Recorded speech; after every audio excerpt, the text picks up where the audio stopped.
हमें लक्षण चाहिए और वो है आयशन श्वास। मतलब पेशेंट को चलने पर सांस फूलने लगे। चलने पर पेशेंट को 10 कदम 15 कदम 20 कदम चलने पर सांस फूलने लगे। उसके साथ पेशेंट को चेस्ट में पेन होने लगे। उसके साथ पेशेंट को स्वेटिंग हो जाए और पेशेंट यदि बैठ जाए तो उसको इन सब सिम्टम में रिलीफ हो जाए। Simple diagnosis.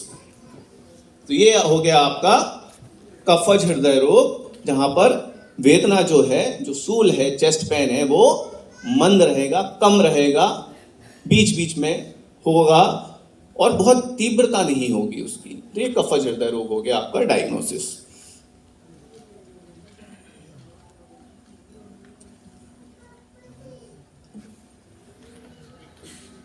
की रिपोर्ट्स देखते हैं, 2D इको हार्ट का जो होता है उसको देखते हैं। अब उसमें ऐसी कई चीजें आती हैं। पोस्ट एमआई जब पेशेंट आता है, इस्चेमिक हार्ट डिसीज, नॉर्मल भाषा में इसको इस्चेमिक हार्ट डिसीज कहते हैं, कोरोनरी आर्टरी डिसीज भी बोलते हैं। जब पेशेंट आता है तो उसकी इको में बहुत सारे ऐसे ऐसे शब्द होते हैं जो सुनकर, देखकर, पढ़कर हम डर जाते हैं। लेकिन विश्वास मानिए, यदि आपने त्रिदोष को ध्यान रखा तो आपको कतई डरने की जरूरत नहीं है। ये मैं कह रहा हूं आपसे।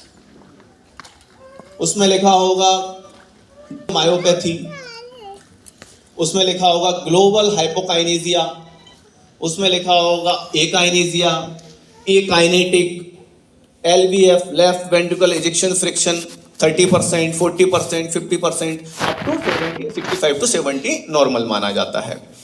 इस तरीके की रिपोर्ट्स आपको मिलेंगी। और आप यदि हृदय रोग में चिकित्सा में कैरियर बनाना चाहते हैं, कार्डियोलॉजिस्ट बनना चाहते हैं आयुर्वेद के, तो आप ये सब चीज़ों को रिवर्स कर सकते हैं। ये हमने 10 सालों में कई बार और अनगिनत बार इसको सिद्ध करते जा रहे हैं।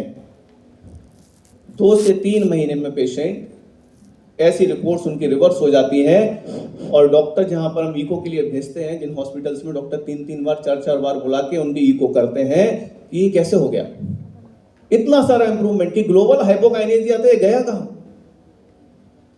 तो 3 बार 4 बार पेशेंट को बुलाकर इको करते हैं, उसके बाद में भी बोलते हैं इंप्रूवमेंट तो है लेकिन हम रिपोर्ट नहीं देंगे।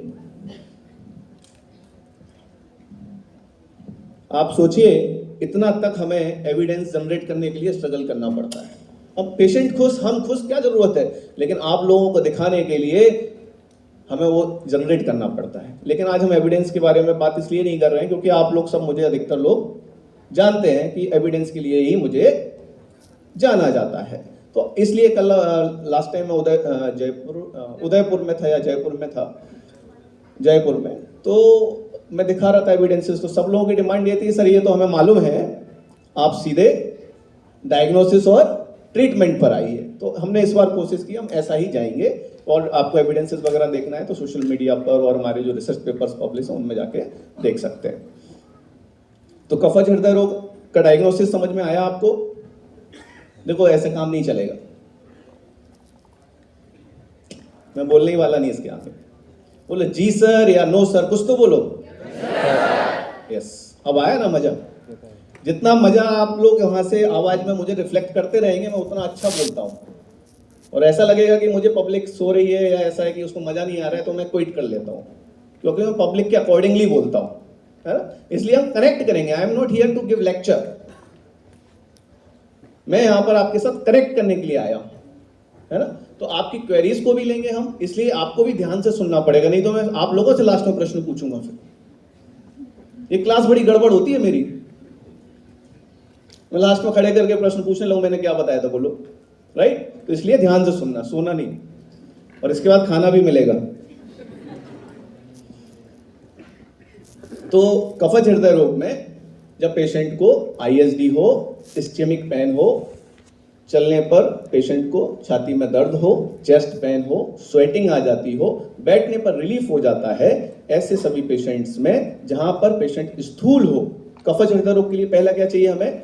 पेशेंट स्थूल हो, उसका मेटाबॉलिक रेट जो है स्लो होगा, उसके अंदर स्थूलता होगी, पेशेंट डायबिटिक हो सकता है, पेशेंट हाइपरटेंसिव हो सकता है।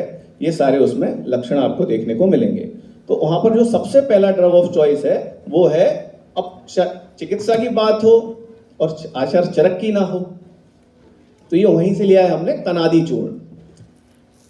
चिकित्सा स्थान हृदय चैप्टर 26, कनादि चूर्ण, पिप्पली, कचोरा, पुष्कर मूल, रासना, वचा, हरित की, इसका योग हम प्रयोग करते हैं। इसके साथ यदि पेशेंट को उदावर्त है, आदमान है, आटोप है साथ में, मोस्टली ये सब जो है हमें वातज में देखने को मिलता है। लेकिन इन केस यदि ऐसा है और यदि पेशेंट को पेन ज्यादा हो रहा है, मतलब पेन का मतलब इंटेंसिटी नहीं, फ्रीक्वेंसी यदि ज्यादा है तो फिर वहां पर हम हिंगू बचादी चूर्ण का प्रयोग करेंगे। अनुपान गुनगुने पानी के साथ, सिंपल। जहां पर कोई स्पेसिफिक अनुपान होगा वहां पे मैं बता दूंगा, अन्यथा सारे अनुपान जो है हमारे गपा मतलब गर्म पानी। तो हिंगू बचादी चूर्ण, दशमूल क्वाथ, भेषज रत्नावली, हृदय रोग चैप्टर, वहां से रेफरेंस है दशमूल क्वाथ का। रसपाचक, तो जितना भी रसपाचक क्या है, रसपाचक क्या है? पटोल कुटकी इंद्रिय, संतत ज्वर की चिकित्सा। तो जहां पर आर्टरीज में उपलेपन हो गया हो, चाहे वो डीवीटी हो, चाहे वेरिकोस वेन हो, चाहे वो रीनल आर्टरी स्टेनोसिस हो, चाहे वो सेरिब्रल आर्टरी स्टेनोसिस हो, या सेरिब्रल आर्टरी में ब्लॉक आ गया हो, या कैरोटिड आर्टरी में ब्लॉकेज हो, या कोरोनरी आर्टरी में हो, जहां पर भी आर्टरीज में उपलेपन या वेजल्स में उपलेपन आ गया हो, वहां पर रसपाचक का प्रयोग फायदा देता है। तो रसपाचक क्या है?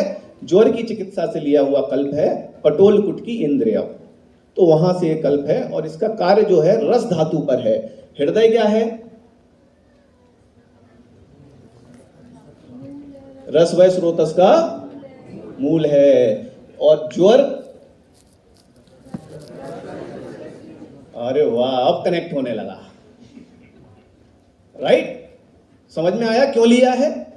वहां से आया। तो रस का यदि पाचन कर दिया, रस धातु अग्नि का वर्धन कर दिया, तो वहां पे जो उपलेपन हो रहा है, जो कलेक्शन हो रहा है, जिसको आप आम कह सकते हैं, जिसको आप एथेरोस्क्लेरोसिस बोल सकते हैं, जिसको आप कैल्सिफिकेशन बोल सकते हैं, कुछ भी बोलो, है वो धात्व अग्नि मांद्य। और धात्व अग्नि मांद्य दैट मीन्स जठरा अग्नि मांद्य है, राइट? तो उसके लिए वहां पर रसपाचक का प्रयोग है। स्थूल व्यक्ति है, अब बहुत सारे लोग ने देखा लिखते हैं प्रिस्क्रिप्शन, जब लिखते हैं तो कुछ भी लिख देते हैं।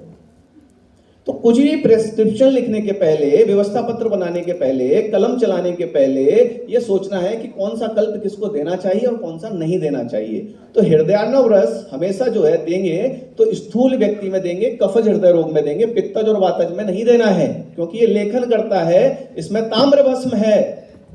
इस बात को, कोई भी कंटेंट लिखने के पहले, कोई भी द्रव्य लिखने के पहले इस बात को ज्ञात करिए, जानिए कि उसके अंदर क्या द्रव्य है और उसका मोड ऑफ एक्शन क्या रहेगा। यदि मोड ऑफ एक्शन नहीं मालूम, यदि हमें यह नहीं मालूम कि उसके अंदर क्या क्या द्रव्य है, तो फिर कोई फायदा नहीं दवाई लिखने का। इसीलिए फिर हम क्या करते हैं, नहीं वो तो लेते रहो, वो तो लेते रहो, क्या क्या लेते रहो, स्टैटिन्स लेते रहो, ब्लड थिनर्स लेते रहो, बीटा ब्लॉकर्स लेते रहो, एस इनहिबिटर्स लेते रहो, और हमारा काढ़ा ले लेना, ये नहीं चलेगा। आना है तो फ्रंट में आके खेलो, बहुत डिफेंसिव खेल लिया, अब आक्रामक खेलेंगे,